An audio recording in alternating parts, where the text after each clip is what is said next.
Assalamualaikum warahmatullahi wabarakatuh. Salam sejahtera bagi kita semua. Salam rahayu, rahayu, rahayu.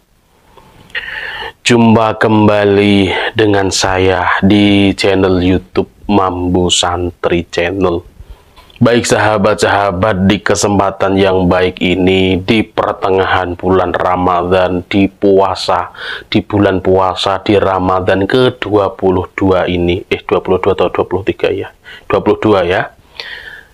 Kita masih dipertemukan dari YouTube gitu ya, dari majelis YouTube yang isinya kita adalah bertukar pikiran, kita bertukar referensi, kita saling belajar supaya kita tambah pengetahuan kita, supaya kita mentambah ilmu kita, khususnya tentang ilmu-ilmu leluhur, tentang kejawen, tentang spiritual gitu ya. Nah, di kesempatan yang baik ini sahabat-sahabat, nanti kita akan membahas sebuah tema, yaitu cara menyuruh atau memerintah khodam pendamping. Mosok bisa diperintah?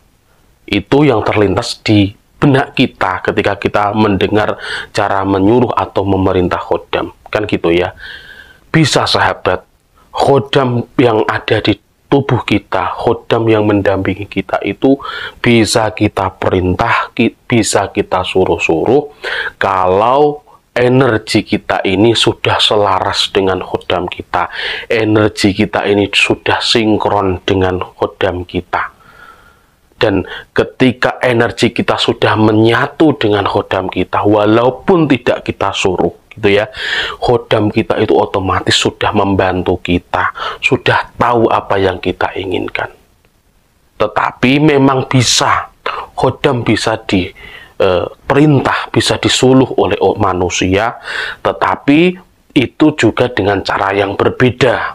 Tidak seperti kita menyuruh manusia gitu ya, sama-sama manusia kalau saling memerintahkan, saya ambilkan ini, saya ambilkan itu, kan gitu ya. Tetapi kalau khodam sahabat itu berbeda. Nah, walaupun khodam pendamping ini bisa diperintah, walaupun khodam pendamping ini bisa disuruh, tetapi kita juga harus berhati-hati. Jangan terlalu sering kita ini menyuruh khodam. Jangan terlalu kita bergantung. Jangan kita selalu sedikit-sedikit memerintah khodam. Karena apa? Ibaratnya manusia sendiri. Kalau manusia kok kita sering perintah, anak kita lah ya, atau sahabat kita, teman kita gitu ya. Kalau teman kita kok sering kita perintah, pasti dia akan emosi kan gitu ya, akan marah. Sama juga dengan khodam. Apalagi khodam ini dari bangsa gaib gitu ya, dari bangsa jin. Kalau kita sering memerintah, maka khodam itu juga bisa marah. Jadi walaupun khodam ini bisa diperintah, kita harus bisa berhati-hati. Hanya sekali, dua kali boleh, tetapi nggak usah sering-sering. Nah, lalu bagaimana sih caranya untuk menyuruh ataupun memerintah khodam pendamping? Cara yang pertama, yaitu lewat hati. Jadi kita kalau menyuruh khodam pendamping itu kita lewat hati saja. Lewat kerentek hati itu khodam sudah bisa tahu apa yang kita inginkan. Kalau misal kita kok ingin dibantu dalam segala urusan, mungkin kita ingin diselamatkan atau dibantu ketika kita melewati jalan yang angker gitu ya, kita kerentek saja di hati. Khodam, tolong saya, bantu saya melewati jalan ini. Kita lewat kerentek hati itu khodam sudah bisa merasakan. Kalau memang energi kita dengan khodam itu sudah benar-benar menyatu, kalau energi kita sudah selaras gitu ya, jadi khodam bisa merasakan. Tetapi ingat sahabat-sahabat, jangan pernah panjenengan menyuruh khodam panjenengan itu dalam hal-hal yang negatif. Misal panjenengan menyuruh khodam panjenengan itu untuk mencelakai orang, itu hal yang negatif. Karena apa? Nanti efeknya akan kembali kepada diri kita sendiri. Sama halnya kalau kita mendoakan orang jelek, itu apa yang kita doakan jelek kepada orang, itu akan kembali kepada kita sendiri. Termasuk kita memerintah khodam. Kalau kita memerintah khodam kok untuk hal-hal yang negatif, nanti efeknya juga akan kembali kepada kita sendiri. Jadi jangan pernah panjenengan menyuruh khodam panjenengan itu dalam hal-hal yang negatif. Itu cara yang pertama, yaitu lewat kerenteke hati, lewat hati. Kemudian cara yang selanjutnya yaitu cara untuk menyuruh ataupun memerintah khodam pendamping, kalau ini khodamnya adalah khodam leluhur, yaitu kita sambungkan diri kita dengan para leluhur kita terdahulu. Kita sambungkan dengan para leluhur kita. Kita doakan leluhur kita. Pokoknya kita sambungkan, ya entah kita berziarah ke makamnya, ataupun kita mendoakan, atau kita, bagi yang muslim, kita mengirimkan surat Al-Fatihah kepada para leluhur kita. Kemudian setelah itu kita sampaikan hajat kita lewat hati. Ini otomatis khodam leluhur kita akan tahu dan akan membantu kita. Sama seperti kita adalah memerintah. Gitu. Makanya di orang muslim, sebagian orang muslim gitu ya, itu ada namanya wasilah. Wasilah kepada wali, wasilah kepada para sunan gitu ya, kepada orang-orang yang soleh. Kita berwasilah dengan orang soleh tersebut, kepada wali tersebut, meminta kepada Allah. Setelah kita berwasilah, setelah kita kirim doa, setelah kita membaca Fatihah, maka kita mengucapkan hajat kita. Itu ya, dengan wasilah para wali tersebut, para leluhur-leluhur kita tersebut. Itu cara yang kedua. Kemudian kalau khodam amalan, cara menyuruhnya bagaimana? Kalau untuk khodam amalan, ini cara memerintahnya juga berbeda. Karena kita perlu menggugah dari khodam amalan ini, itu dengan cara yang berbeda. Tergantung dari guru panjenengan yang memberikan amalan tersebut. Misal khodam amalan yaitu adalah khodam sedulur papat gitu ya. Itu tergantung dari guru yang memberikan. Maka kalau panjenengan ingin memerintah khodam sedulur papat atau khodam amalan yang lainnya, panjenengan tanyakan kepada guru yang memberikan amalan. Insya Allah nanti akan diberi kuncinya, akan diberi caranya untuk memerintah atau menyuruh khodam amalan tersebut.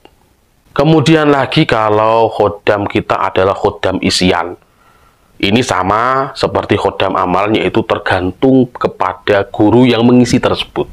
Jadi panjenengan meminta kepada gurunya, panjenengan sowan kepada guru spiritual, kita tanya bagaimana sih caranya menyuruh khodam yang ada di dalam tubuh kita. Ini nanti akan diberikan kunci gitu ya, akan diberikan caranya supaya kita bisa memerintah dan kita bisa menyuruh khodam isian yang ada di dalam tubuh kita. Kemudian lagi, misal kalau khodam yaitu dari benda-benda bertuah atau benda pusaka. Ini juga beda lagi caranya kalau kita memerintah. Kita kalau mempunyai khodam pusaka gitu ya, atau mempunyai benda-benda bertuah dan itu ada khodamnya, kita memerintah, ketika kita tinggal tembung saja. Kita omongkan saja kepada benda pusaka tersebut apa yang kita inginkan, suruh membantu khodam tersebut. Jadi kita tembung lewat omongan. Kalau misal panjenengan ingin diselamatkan dari orang-orang jahat, panjenengan tinggal tembung saja. Wahai khodam yang menunggu benda pusaka ini, tolong saya selamatkan dari orang-orang jahat tersebut. Tinggal tembung saja. Tetapi ingat ya sahabat-sahabat, kita menembung kepada benda-benda pusaka atau kepada khodam, itu kita nembung itu meminta bantuan. Bukan berarti kita meminta diselamatkan dia yang menyelamatkan. Tetapi khodam kita ini itu adalah menjadi wasilah kita, menjadi perantara kita kepada Allah Subhanahu wa Ta'ala. Tetap memintanya kepada Allah, tetapi yaitu dengan perantara khodam-khodam kita. Jangan panjenengan niatnya panjenengan menyuruh khodam, panjenengan pure, panjenengan berkeluh kesah kepada khodam, panjenengan dibantu oleh khodam. Panjenengan tidak seperti itu pemikirannya. Tetapi khodam panjenengan ini pola pikir panjenengan dulu, yaitu ya, atau mindset panjenengan atur dulu bahwa khodam kita ini kita suruh yaitu sebagai perantara, meminta kepada Tuhan untuk membantu kita. Gitu ya, itu konsepnya. Jangan kebalik. Kita mempunyai khodam, kita suruh khodam kita andalkan khodam kita serahkan semua masalah kita kepada khodam kita. Itu bukan seperti itu.